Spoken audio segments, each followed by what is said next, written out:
Ballon d'Alsace, le col des Croix, mardi 26 septembre. Au réveil, mauvais temps. Pas d'alternative, il faut sortir les caouets. Le ballon d'Alsace fait bien triste mine ce matin. Adieu la vue dégagée, au menu, pluie et brume. Mais les couleurs d'automne n'en ont que davantage de charme.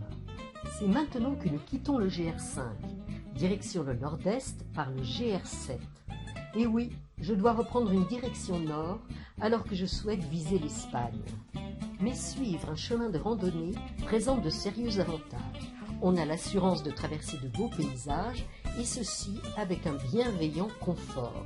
Si la carte IGN est un outil souvent indispensable, il n'est pas nécessaire d'avoir constamment le nez rivé dessus.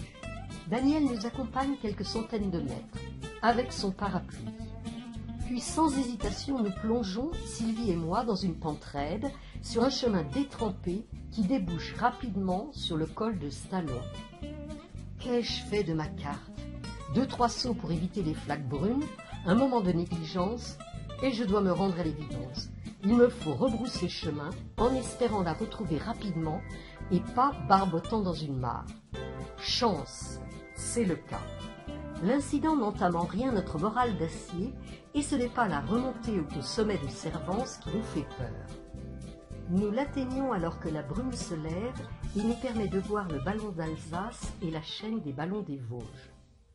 Comme hier, nous sommes dans la réserve naturelle nationale des ballons comtois où les espèces et leurs habitats sont remarquables. Et voici le refuge Célé devant un mémorial qui rappelle le tragique accident d'avion au cours duquel 2 jeunes pilotes américains ont perdu la vie. C'était en 1963, pendant la guerre froide. Le chemin qui descend vers les gouttes du ballon traverse une forêt où nos pieds foulent des champignons de toutes les espèces et de toutes les couleurs.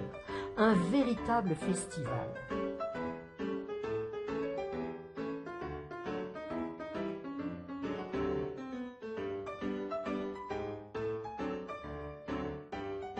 Finirons-nous par trouver des cèpes? Eh bien oui, des cèpes, et encore des cèpes.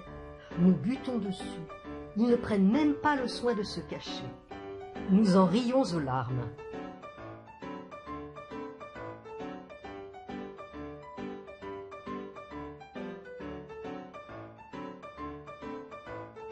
Il ne faut pas couper le champignon avec un couteau, comme on le conseillait autrefois, mais le déterrer en le tournant délicatement sur son pied, car le couper est la porte ouverte aux maladies. Nous en remplissons un sac et, incroyable, nous finissons par les bouder et cesser notre cueillette. Quelques vues sur la vallée de la Moselle et ses petites villes industrieuses, comme ici le Tillot, puis nous arrivons au col de la Croix, où Daniel nous attend avec le petit bus. Pour la 3e nuit consécutive, nous rejoignons notre sympathique camping à Bussang, quitte à faire quelques kilomètres supplémentaires. Une belle séance de nettoyage nous attend. C'est bon. Il n'y a pas de lamelles là. Ah ben non, c'est des cèpes. Non, il n'y a pas de lamelles. C'est des cèpes. Oh, alors je le nettoie quand même. Ah oui, oui, tu le nettoies. Ah, mais il fait combien de kilos celui-là? Il est gros, pépère. Il me fatigue le bras.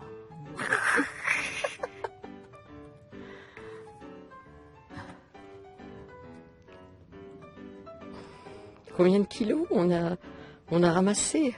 Facilement 5. Il est facilement 5 kilos. Ah oui. En trier, ça en fait mal. Tu vois, lui, il a beaucoup de sport. Séance suivie d'une préparation culinaire soigneuse, des pâtes au cèpe. Suivie enfin d'un pur moment de bonheur.